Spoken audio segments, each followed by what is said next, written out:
Hi, my name is Mike. I'm a counselor with Family and Community Support Services. For all of us, these are stressful times. And when we're stressed out, our ability to cope is extremely taxed. Even those normal frustrations that we have with our partners just somehow become exacerbated by those underlying stressors that are coming due to what's happening around us in our world. And so those frustrations and those differences that we have between us, between our partners and ourselves, now seem to be magnified a thousandfold, and we just find that we don't have the emotional energy to deal with that, and so we find ourselves having more and more conflict. And so I wanted to just share with you just a suggestion as to how you might be able to reduce some of that stress and to somehow reduce the level of conflict that might be occurring between you and your partner. And so I would suggest that you devote yourselves to experiencing self-compassion and expressing compassion for your partner. Now, we recognize, and I'm sure you do as well, that we all have a need for connection.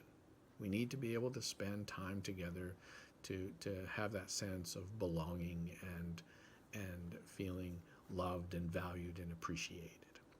But the truth of the matter is we also need time for separation. And in these times when we are sharing small spaces with kids and pets and maybe other family members that are living with us, that it's very difficult for us to experience that time for ourselves and disconnection. And this level of stress is increased now that many are finding themselves working from home, perhaps. Not only are you working from home, but perhaps you have a partner who has lost a job. And so now the house is just booming with personalities and booming with all kinds of things that prevent us from disconnecting from each other. And so I would suggest that one of the ways that you can provide connection and disconnection is by ensuring that you designate areas of your home for specific activities. So, for example, if you have been required to work from home, that you designate a room in your home specifically for work. And so let's say, for example, that you have designated a room in your basement as your office. Now, you make sure that you go to your office and you do the work. And when your work time is done, you leave that office and you don't take it with you. You don't take it to the living room. You don't take it to the bedroom. You don't take it anywhere. You just leave it in that space. And the other thing that you need to do is, in designating that, perhaps you can designate a room for yourself.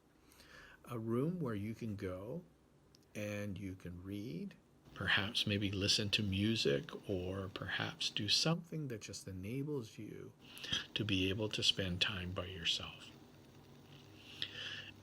And ensuring that you convey to everyone in your home that this space is specifically for you. And as a partner, if you have someone who has designated a space for themselves, that you ensure that you respect that space and you don't invade that space and take it over and do it as an office space.